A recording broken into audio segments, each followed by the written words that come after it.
হজ ভঙ্গের কারণ কি দয়া করে জানাবেন, খুবই দরকারি একটা প্রশ্ন। এমন কিছু আছে কিনা যেটা এগুলো হজ ভেঙে যায়?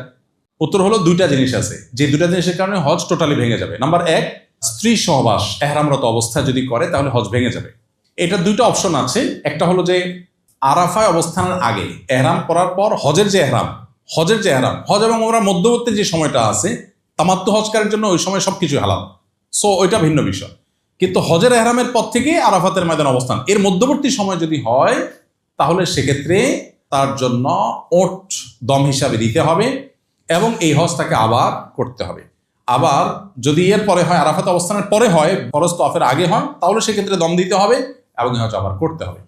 আর আরেকটা কারণ হতে পারে হজ ভঙ্গের, সেটা হলো আরাফায় অবস্থান করলো না, কেউ আরাফায় অবস্থানই করলো না, তাহলে তার হজ হবে না, এই হজটাকে আবার করতে হবে। হজের সময় এহরাম বেঁধে মিনায় তাঁবু থেকে বের হয়ে আরাফায় যে গোসল করতে চাইলে এহরাম খুলে ফেলা যাবে কিনা? ভালো একটা মাসালা প্রসঙ্গ তো আসছে। আরাফায় গিয়ে একটু ফ্রেশ হয়ে গোসল করা ভালো, উত্তম, মুস্তাহাব।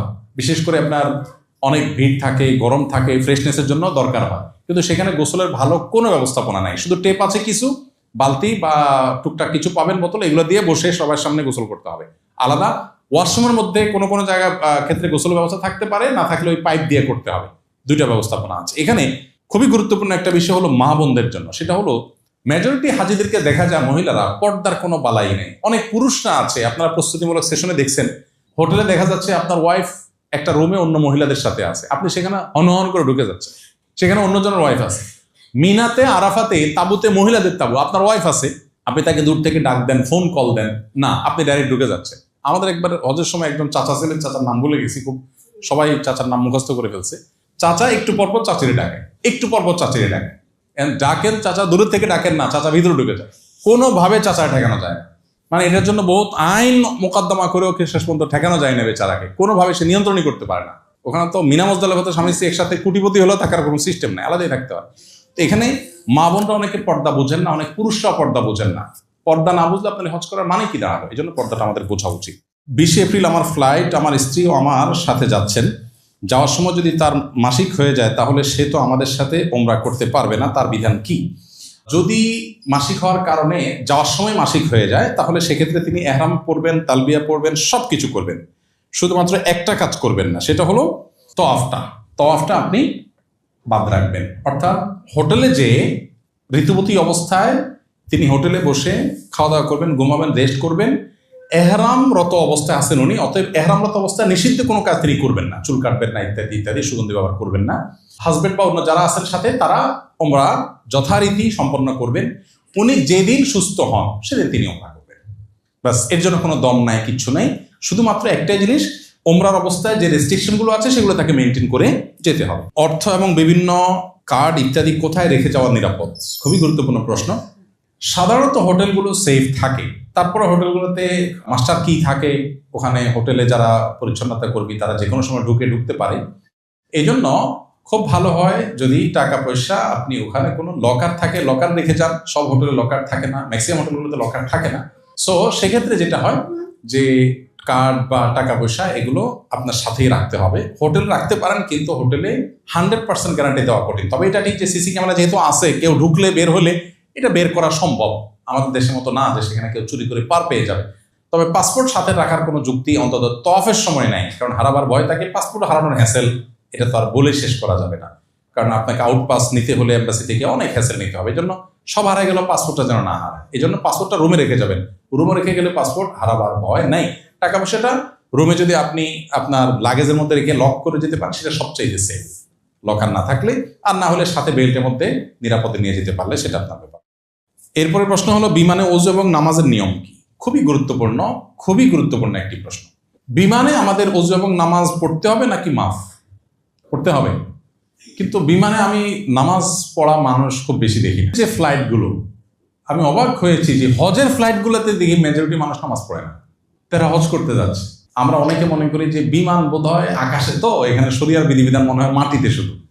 ব্যাপারটা তো সেরকম না, ওখানেও কার্যকর হবে। এই জন্য নামাজের সময় নামাজ আপনাকে পড়তে হবে। আমি বিমানে তো বটে, এমনকি রেলেও অনেক সময় দেখি নামাজি মানুষ বসে আছে, নামাজের সময় চলে আসছে। কি অদ্ভুত ব্যাপার ভাই, নামাজ নেই? আরে নবী করিম সাল্লাল্লাহু আলাইহি ওয়াসাল্লাম জিহাদের ময়দানে নামাজ পড়েছেন, জীবন মরণ যেখানে, আর আপনি এখানে একটু কষ্ট হবে, একটু হয়তো অসুবিধা হবে, আপনি নামাজ পড়ছেন না। এখন প্রশ্ন কিভাবে করবেন? বিমানের সাধারণত টয়লেটগুলোতে উজু করার মতো খুব ভালো ব্যবস্থা থাকে না, এবং বিমানের ক্যাপ্টেনরা বিভিন্ন সময় আমাদেরকে রিকোয়েস্ট করেন ব্যক্তিগতভাবে, ভাই আপনারা মানুষজনকে বলেন যে তারা যেন তায়াম্মুমের মাঠে নিয়ে আসে, বিমানের মধ্যে টয়লেটে যেন উজু করার চেষ্টা না করে, কারণ এখানে নিচে অনেক কেবল টেবল থাকে, ফলে অনেক বেশি পানি টানি পড়ে ফেললে এটা আমাদের সিকিউরিটি ইস্যু তৈরি হতে পারে। এটা তাদের বক্তব্য। আর বাস্তবতাও তাই যে বিমানের মধ্যে উজু করা সহজ বিষয় না। আমাদের মতো ইয়াং হলে অনেক সতর্কতার সাথে করা সম্ভব। আমি দেখেছি, আমি উজু করলে নিচে অল্প কয়েক ফোঁটা পানি পড়ে, সেটা আবার টিস্যু দিয়ে আমি নিজ দায়িত্বে একদম ক্লিন করে আমি রেখে যাই। এটা আমি করতে পারি, বাট এটা সবাই পারবেন না, একজন বৃদ্ধ মানুষ পারবেন না, কারণ ওখানে ছোট্ট যে বেসিনটা আছে ওখানে আসলে কুলি করতে গেলে সাইডে পানি পড়ে যাবে। আবার পাও ধোয়া তো কঠিন, এখন পাও আমি তো অনেক উপর উঠাতে পারি, এখন বৃদ্ধ মানুষ তিনি তো পারবেন না। আবার অনেক সময় দেখা যায় যে ওখানে ছোট যে কাপ থাকে ওগুলো থেকে নিয়ে আপনার কোমরের উপরে সুন্দর উপরে ধরে পাও ধুইতে পারি আমি, একজন বৃদ্ধ মানুষ করতে গেলে তো পড়ে যাবে, ছোট একটা জায়গা। তো এই জন্য যাদের জন্য ওখানে তায়াম্মুম করার কোনো ওয়ে নাই, তাদের জন্য কয়েকটা অপশন। নাম্বার 1, ফ্লাই করার 1-2 ঘন্টার মধ্যে নামাজের ওয়াক্ত হবে, তাহলে সেক্ষেত্রে আপনি উজু করে উঠেন এবং উজুটা ধরে রাখেন, নামাজটা পড়ে ফেলেন। নাম্বার 2 অপশন, ফ্লাই করার পরেও নামাজের সময় থাকবে, তাহলে ফ্লাই করার পর আপনি এয়ারপোর্টে গিয়ে সব কিছুর আগে নামাজটা পড়েন। ওকে। অপশন নম্বর 3, শুরুতে যে 1-2 ঘন্টা উজু ধরে রাখার মতো সময় না, বরং 3-4 ঘন্টা পরে নামাজের রক্ত হবে, এতক্ষণ আমি উজু ধরে রাখতে পারবো না, আবার নামার পরে টাইম থাকবে না। এটা হলো 3 নম্বর অপশন। এরকম যদি হয় তাহলে সেক্ষেত্রে আপনি বিমানের মধ্যেই আপনাকে নামাজ পড়তে হবে।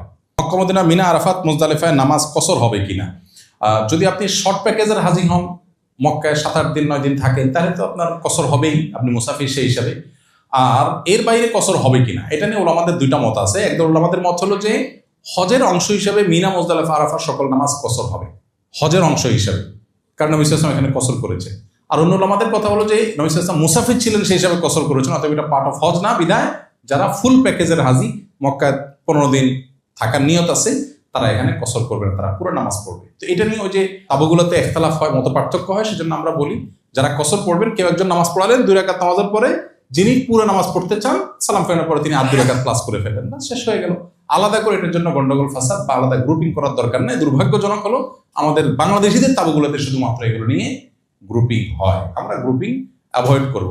মুসাফির বা শর্ট প্যাকেজের হাজি বা যিনি 2 রাকাত নামাজ পড়ার মতটাকে উপর আমল করেন, তিনি ইমামতি করলেন, তার পিছনে বাকি যারা আছেন যদি কেউ এক্সট্রা 2 রাকাত পড়তে চান সালাম ফেরানোর পরে প্লাস করলেন। বিষয় হলো যে একদল ওলামাদের মতে মিনা, মুজদালিফা, আরাফার নামাজগুলো হলো পার্ট অফ হজ হিসাবে সব কসর, কারণ নবী সাল্লাল্লাহু আলাইহি ওয়াসাল্লাম কসর করেছেন, শেষ, দ্যাটস ইট। হানাফি ফকিহগণ, ফুকাহে কেরাম এবং অন্য ফকিহের মতে যদি আপনি মুসাফির না হন, 15 দিনের বেশি থাকেন, তাহলে সেক্ষেত্রে আপনি ফুল নামাজ পড়বেন, না হলে আপনি কসর পড়বেন। তো আমি কসর পড়ি, আমি সাধারণত কসর পড়ি। আমি বলি যারা পুরো পড়তে চান তারা পরে 2 রাকাত ক্লাস করে নেন, শেষ।